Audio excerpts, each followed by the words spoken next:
Ricardo Valderas, buenas tardes. Julio, buenas tardes, ¿cómo estás? Qué gusto volver a verte. Igualmente, Ricardo, realmente me da gusto verte y además poder recordar trabajos de investigación que has realizado como este, muy actual en estos momentos, lo que has hecho en Poder Latam, en este caso el reportaje La mafia de la ciencia. ¿Qué encontraste ahí y qué podemos actualizar a lo que está sucediendo ahora, Ricardo, por favor?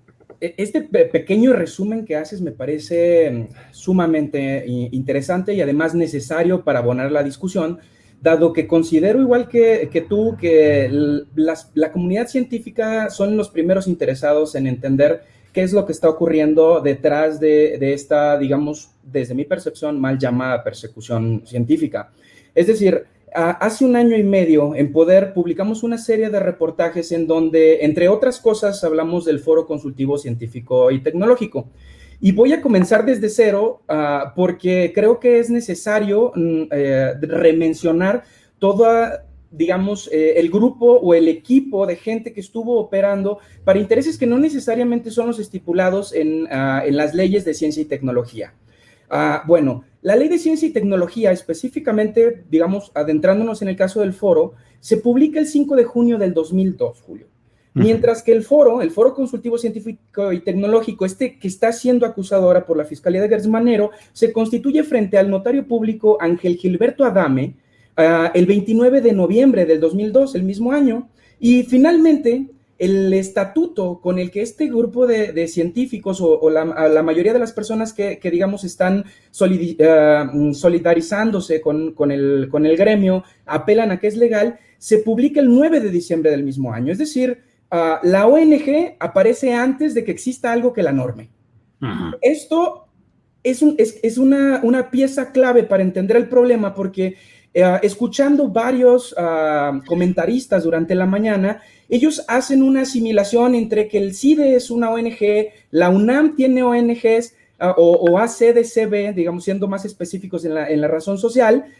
Ok, eso es cierto, pero ninguna de estas aparecieron antes de que existiera la UNAM o antes de que existiera CONACYT. Es decir, su configuración estaba pensada en una estructura jurídica real, no en una ocurrencia de alguien y decir, bueno, es un contrato, esto específicamente entre particulares, y es distinto al CIDE. ¿Por qué? Porque el CIDE, por ejemplo, es un organismo con intervención del Estado. ¿A qué me refiero con esto? Aunque su razón social sea una asociación civil, el Estado tiene participación detrás de esto.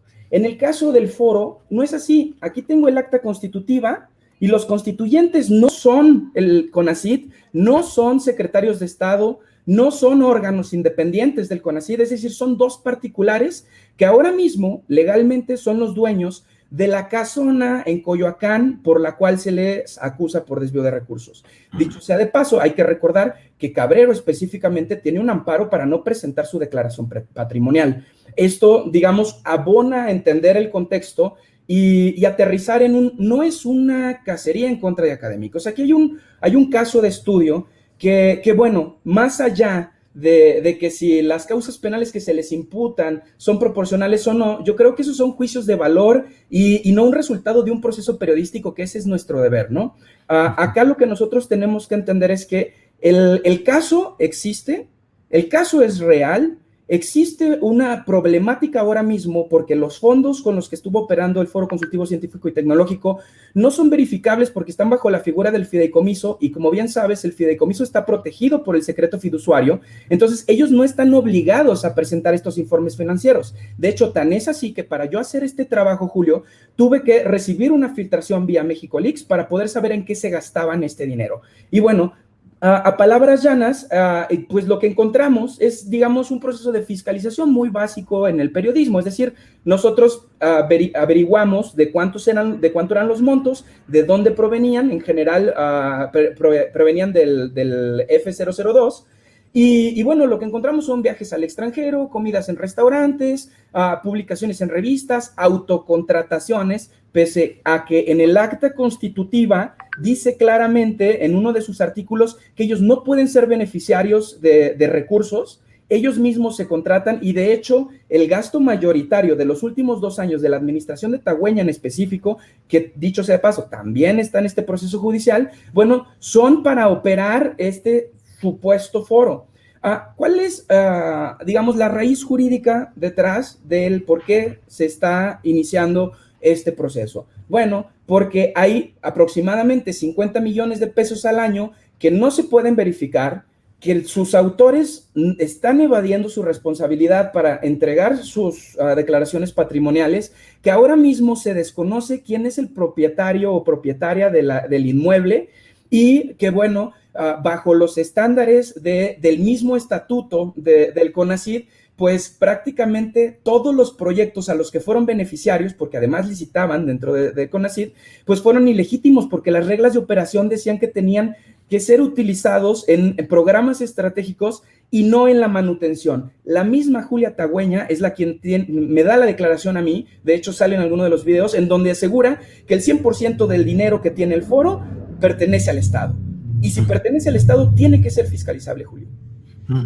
Ahora, de todos estos datos que mencionas, Ricardo, pagos de asuntos personales no fueron dedicados a investigaciones, a proyectos que rindieran frutos, que se conociera, se invirtieron 50 millones para tal asunto. ¿En qué se fue todo ese dinero? Ya nos lo platicas, pero no hubo nada que pretendiera justificar con resultados toda esa inversión de dinero público en un órgano que finalmente en su estructura pretende o es privado. Ese es otro de los problemas. Los procesos de fiscalización son complejos cuando la información no es transparente, debido a que sí, ellos en su sitio web, digamos, justifican el gasto a través de algunas reuniones, algunas revistas, algunas publicaciones.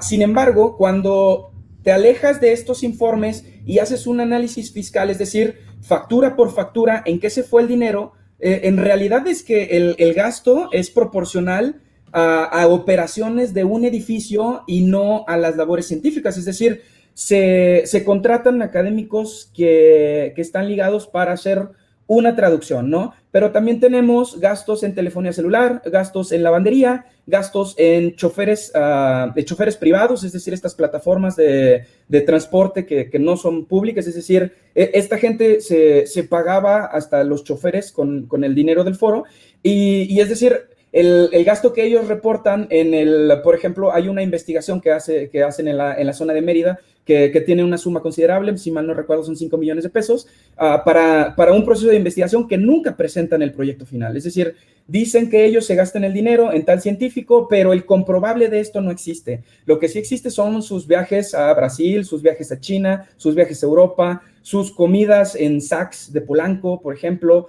Existen los registros de los banquetes, las cuentas de Uber, los pagos a Amazon, a licencias privativas, es decir, que ese es otro rubro. Bueno, los científicos suelen utilizar software libre para trabajar, dado que pues ellos promueven el conocimiento abierto. Estas personas no, contrataban servicios privados para poder sostener la oficina, paquetería de Office, mensajería, papelería. Sí que hay mucho gasto en papelería, creo que los resúmenes son a la empresa Lumen.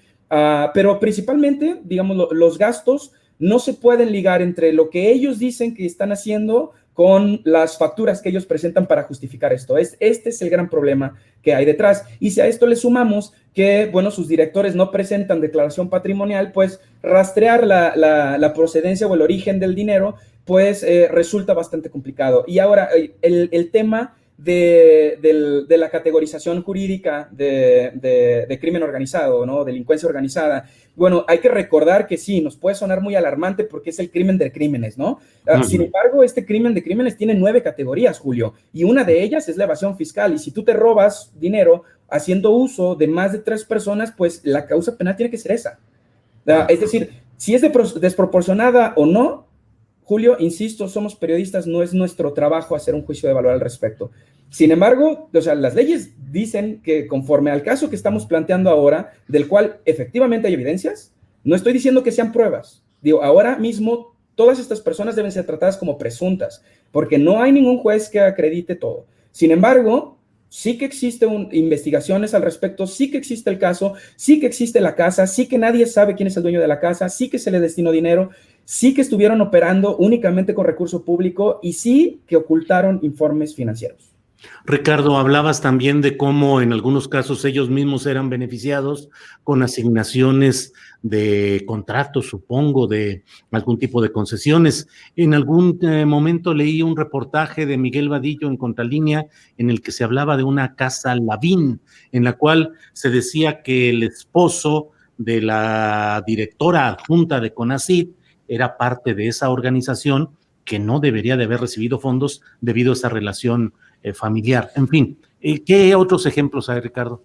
Otros ejemplos está el dinero que se destinó para promover el paquete tecnológico de la industria de los transgénicos, es decir, CONACYT usó el dinero de ciencia y tecnología para pagarle a una transnacional multimultada en el mundo por daños medioambientales para sostener programas de experimentación con AGMs o agentes genéticamente modificados en México.